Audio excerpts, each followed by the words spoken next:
హైదరాబాద్‌ని green city చేస్తాము. హైదరాబాద్‌లో పెట్టుబడులు తీసుకొచ్చే విధంగా ఇక్కడ డెవలప్‌మెంట్ చేస్తాము అనే విధంగా రేవంత్ రెడ్డి సర్కారు అనేక ఇండస్ట్రియల్ పాలసీ అయితే తీసుకొనొస్తా ఉన్నారు. దీనివల్ల కొంత నష్టం జరుగుతా ఉందని ప్రముఖులు చెప్తున్న పరిస్థితి అయితే కనబడతా ఉంది. హిట్ పాలసీ ఏదైతే ఉందో దానిలో విషయాలన్నీ కూడా ఇటు బీజేపీ, ఇటు బీఆర్ఎస్ కూడా ఖండిస్తున్న పరిస్థితి అయితే కనబడుతుంది. ఈ అంశాల మీద అయితే మాట్లాడదాం. మనతో నరసింహారెడ్డి గారు అయితే ఉన్నారు. సరే ఎలా చూస్తా ఉన్నారు? ఏదైతే పాలసీని తీసుకొచ్చారు ఇండస్ట్రీకి సంబంధించిన పాలసీ హైదరాబాద్‌ని గ్రోతింగ్ చేయడానికి గ్రీన్ సిటీగా మారుస్తామని ఇటు ప్రభుత్వం చెప్తా ఉంది. మీ వాదనలేంటి అసలు? ఇప్పుడు నిజంగా కనుక కాలుష్యకారకమైన పరిశ్రమలు ఇక్కడి నుంచి షిఫ్ట్ చేయమంటే ఎవరు దానికి కాదన్నారు. కేసీఆర్ గారు పరిపాలనలోనే 13,500 ఎకరాలు ఫార్మాసిటీ కోసం రాచకొండ దగ్గర ఎక్వైర్ చేసి పెట్టినారు. ఇన్ఫ్రాస్ట్రక్చర్ కూడా 50% డెవలప్ అయింది. మీరు ఈ కాలుష్యకారమైన పదార్థాలను పరిశ్రమలను అక్కడి తరలించి అక్కడి నుంచి ఎలాంటి పొల్యూషన్ లేకుండా అక్కడ కామన్ ఎఫ్లూయెంట్స్ ప్లాంట్ కానీ మిగతా ఆయన చేయడానికి అవి వాడని అంటాడు. నిజంగా నీకు చిత్తశుద్ధి ఉంటే ఎందుకంత దొంగతనంగా ఎందుకు జీవో తీయాలి? పరిశ్రమల వాళ్ళని పిలవైతివి, అఖిలపక్ష సమావేశం పెట్టవైతివి, అసెంబ్లీ సమావేశం ఏర్పాటు చేయవైతివి. చీకట్లో దొంగతనంగా జీవో తీసు. అసలు ఇంకోటి ఇండస్ట్రియల్ మంది శ్రీధర్బాబు తెలకుండా ఏంది జీవోలు తీసుడు? ఏంటి దీని అర్థం అంటే ఆల్రెడీ ఆ 400 మందికి వరకు అయితే ఈ భూమి తెలుసుకున్నా వాళ్ళ దగ్గర ఈయన డబ్బులు తీసుకున్నాడు. ఇది పెద్ద భూకుంభకోమం అని మేము ఆరోపిస్తున్నాం. ఇలా రౌండ్ టేబుల్ సమావేశంలో కూడా వక్తలందరూ అదే చెప్పినారు. నిజంగా నీకు చిత్తశుద్ధి అంటే ఒక ఇండస్ట్రీ షిఫ్ట్ చేయమంటున్నావు. షిఫ్ట్ చేసి ఎటు పోవాలి? అక్కడ ఏమైనా ఆల్రెడీ పార్క్ ఉందా? లేదు. ఎట్లా షిఫ్ట్ చేస్తారు ఇండస్ట్రీస్ ఒట్టిగానే? మూలబడ్డపై కాయలబడ్డ పరిశ్రమలు వేరు. ఇప్పుడు మహారాష్ట్రలో నీకు ఉదాహరణ చెప్పిన ఇంతకుముందు, మహారాష్ట్రలో ఒక 15-20 సంవత్సరాల క్రితము అక్కడ పరిశ్రమలు ఇట్లా సెంటర్కి వచ్చినాయి. కాబట్టి ఏం చేయాలంటే గవర్నమెంట్ 50% ల్యాండ్ తీసుకుంది. 15,000 ఎకరాలు ఎంత ఉంటే 7,500 ఎకరాలు గవర్నమెంట్ తీసుకుంది. 7,500 ఎకరాలు పారిశ్రామికలకి ఇచ్చి ఎంత 500% పెనాల్టీ వేసి ఇచ్చినారు. నువ్వు అట్లే ప్రజా అవసరాల కోసం మరి నీ దగ్గర ఏమన్నా ల్యాండ్ ఉందా? ఇప్పుడు నేను ఇదే అంటున్నాడు, బాలానగర్ ఏరియాలో 700 ఎకరాలు అన్నాడు. బాలానగర్లో ఒక స్కూల్ కట్టాలన్నా రేపు ప్రభుత్వం, ఒక హాస్పిటల్ కట్టాలన్నా స్క్వేర్ మీటరు వాళ్ళకి అలాట్ చేసింది 52,000. ఉమ్మడి ఆంధ్రప్రదేశ్లో ఐఐసి వాళ్ళు చేసింది. ఇప్పుడు ఈయన ఇస్తున్నది ఎస్ఆర్ఓ రేట్ అని చెప్పి 22,000. నేనేమంటే ఒక స్కూల్కి ఒక 2,000 స్క్వేర్ మీటర్లు కావాలి. ఇదే 22,000కు ఈ 2,000 స్క్వేర్ మీటర్ను ఎక్వైర్ చేయగలుగుతావు అని నేను అడుగుతున్నా. అట్లా ప్రకటించమని ఎంత దమ్ము ఉంటే చేయలేవు. 2 లక్షల రూపాయలు ఉన్నా నీకు ఆడ గజం దొరకదు ల్యాండ్. అంటే 2 లక్షల మార్కెట్ వాల్యూ ఉంటే నువ్వు 20,000కి ఇస్తున్నావు. ఎందుకు ఇస్తున్నావు చెప్పాలి కదా నువ్వు. దానికి ఏం హేతు? ఇంకోటి 30% అని ఎవరు నిర్ణయించిండ్రు? ఏమైనా సబ్ కమిటీ వేసినావా? ఏమైనా కమిటీ వేసినావా? ఎవరు చెప్పారు నీకు 30% అని? అంటే నీకు ఎవడైతే డబ్బులు ఇస్తున్నాడో, ఎవరి దగ్గర అయితే నువ్వు 1,00,000 కోట్లు తీసుకున్నావో వాడు చెప్పింది 30%. మీరు 30% పెడితేనే మేము అడిగింది మేము ఇవ్వగలుగుతాం, లంచం లేకుండా ఇవ్వలేమన్నందుకు ఈ 30%. మేము అదే డిమాండ్. 30% శాస్త్రీయత హేతుబద్ధత ఎందుకు చెప్పు? ఎక్కడి నుంచి వచ్చింది 30%? లేదు, ఆన్సర్ లేదు. కాబట్టి ఈ భూ బదలాయింపులు, పారిశ్రామిక బదలాయింపు ద్వారా వచ్చిన జీవో నెంబర్ 27ని వెంటనే రద్దుపరచాలనేది ఇలా ఇక్కడ టీఎస్ఎఫ్ ఆధ్వర్యంలో జరిగిన రౌండ్ టేబుల్లో అందరు వక్తలకు డిమాండ్ చేశారు.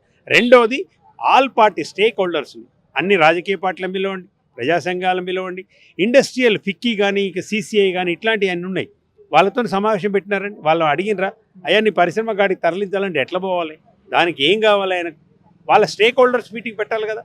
వీళ్ళ మీటింగ్ కూడా పెట్టి వాళ్ళ అభిప్రాయాలు తీసుకున్నాక నిర్ణయం తీసుకోండి. మూడవది, వివిధ రాష్ట్రాలలో ఇట్లాంటి ఘటనలు జరిగినాయి. పారిశ్రామిక భూ బదలాయింపులు వివిధ రాష్ట్రాలలో జరిగినాయి. ఆ రాష్ట్రాలు ఏ పద్ధతి అవలంబించినాయి? ఒక ఐఐటి ప్రొఫెసర్లతో ఒక నిపుణుల కమిటీ వేయండి, వేసి రిపోర్ట్ తీసుకోండి. తొందర ఎందుకు? అంత తొందర దేనికి నీకు? ఇప్పుడు ఏం కొంపలంటకపోయినాయని ఇప్పుడు.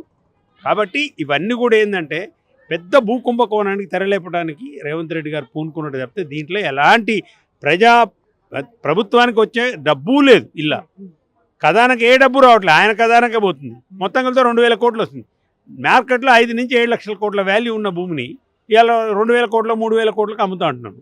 కాబట్టి వెంటనే రద్దు చేయాలని మా డిమాండ్. ఒకవైపు ప్రభుత్వం సంబంధించిన భూములు ఏవైతే వాటిని వేలంపాట వేసుకుంటూ అమ్ముకుంటా వస్తూ ఉంది, మరి వీటిని ఈ విధంగా బదలాయింపు చేస్తూ ఉంది. అంటే ఎట్లా చూడొచ్చు? అంటే తెలంగాణ ఆర్థిక పరిస్థితి ఇప్పటికీ అంతంత మాత్రాన ఉన్న పరిస్థితి కనబడతా ఉంది. కానీ వీళ్ళేమో గ్లోబల్ తెలంగాణ, రైజింగ్ తెలంగాణ అని చెప్పుకుంటా ఈ విధంగా చేస్తూ ఉన్నారు. ఎట్లా చూస్తాం? ఇది global rising Telangana, rising Revanth Reddy. ఇది ఆయన ఆస్తులు పెంచుకోవడానికి తప్పితే. మీరు అడిగిన ప్రశ్న మంచిది. కోకాపేటలో 150 కోట్లు ఎకరామో 160 కోట్లు పోయిందన్నావు కదా.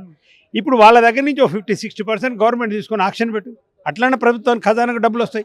150 కోట్లు ఆడబోతే ఇప్పుడు నాచారంలో పెట్టినా కానీ బాలానగర్లో పెడితే 200 కోట్లు పోతాయి ఎకరం ఆడ. ఎందుకు పబ్లిక్ ఆక్షన్ పెట్టవు నువ్వు? ఎందుకు పబ్లిక్ ఆక్షన్ పెట్టండి? ఎందుకు 30% కట్టాలి ఆయన? నువ్వు ఒక పర్పస్ కోసం ఆయనకి ఇచ్చినావు, ఒక ఇండస్ట్రీ పెట్టమని ఇచ్చినావు. ఇండస్ట్రీ టు ఇండస్ట్రీ తీసుకుంటే నో ప్రాబ్లం. ఇండస్ట్రీని అదర్ పర్పస్కి వాడాలి అనుకున్నప్పుడు దానికి సంబంధించిన గవర్నమెంట్కి అధికారం ఉంటుంది. నువ్వు అమ్మడానికి వీలు లేదు. రైతులు ఒక ఎకరం భూమి అమ్ముకున్నట్టు ఒక ఇండస్ట్రీలో తనకి ఇచ్చిన ఎకరాన్ని వేరే దానికి అపార్ట్మెంట్లు కడతా మాల్స్ కడతా అంటే పర్మిషన్ ఇవ్వదు గవర్నమెంట్.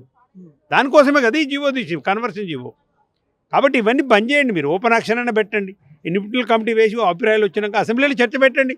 నిజంగా ప్రభుత్వం ఆదాయం వస్తే ఎవరు కాదంటండి? ఏ ప్రతిపక్ష పార్టీ అయినా ఎందుకు కాదంటది? ప్రజలకు ఆదాయం వస్తుందంటే మేమెందుకు కాదంటాం? కాదు కదా. అట్లా ఇంకొక విషయం అంటే ఇప్పుడు సిటీలో ఉన్న వాళ్ళకి కొద్దిగా అర్థమవుతుంది, గ్రామాల్లో ఉన్న వాళ్ళకి కొంత ఇబ్బందిగా ఫీల్ అవుతున్న పరిస్థితి కనబడుతుంది. ఎందుకంటే ఇటు బీఆర్ఎస్ ఆరోపిస్తూ ఉంది 5,00,000 కోట్ల రూపాయల నష్టం, ప్రజల ధనం నష్టపోతూ ఉందని ఇటు బీఆర్ఎస్ ఆరోపిస్తూ ఉంది. ఇటు బీజేపీ కూడా 6 లక్షలు అని కూడా మాట్లాడుతున్న పరిస్థితి కనబడుతుంది. కానీ గ్రామాల్లో ఉన్న ప్రజలకు ఏం చెప్తారు రేవంత్ రెడ్డి సర్కారు ఇక్కడ ఇండస్ట్రియల్ పాలసీ గురించి? వాళ్ళకి ఏం చెప్తారు? ఇప్పుడు వాళ్ళకి అదేనండి. గ్రామీణ ప్రజలైనా ఎవరైనా కానీ ఈరోజు సోషల్ మీడియా యుగం వచ్చిన తర్వాత పెద్ద పెద్ద దేశాలలోనే యూత్ మొత్తం అధ్యక్షులనే ఎంటబడి కొట్టి దించేసిన రోజులు ఇవి. సమాచారం లేదు అనుకోవడం చాలా పొరపాటు. గ్రామాలల్లో రోజు ఏం జరుగుతుంది, ఈయన ఏం రోత మాటలు మాట్లాడుతుండు. ఇది భూకుంభకోణం కాకపోతే రేవంత్ రెడ్డికి నా విజ్ఞప్తి ఏంటంటే, నువ్వు ఒక కమిటీ వేయి, అసెంబ్లీలో పెట్టు, ఒక అఖిలపక్షాన్ని బిల్లు, అన్ని పార్టీలను బిల్లు, సలహా తీసుకో.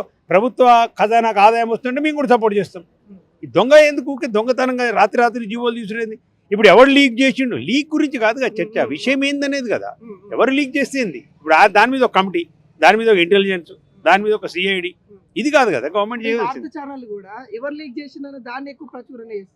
అన్ని ఆలచారాలే ఉన్నాయి కదండి. అన్ని ఆయన ఫైనాన్స్ చేసినాయి కదా ఛానల్. రేవంత్ రెడ్డి కూర్చుంటే వార్త, నిలబడిన వార్త, ఆయన మనం ఎత్తుకుంటే వార్త, ఆయన ఊరికి పోతే ఇయే కనుక. ప్రజల సమస్యలు ఎవడన్నా మాట్లాడుతుండ ఛానల్స్ ఏమన్నా? ఏం చెప్తారు ఈ విషయం మీద? వెంటనే రద్దు చేయాలండి.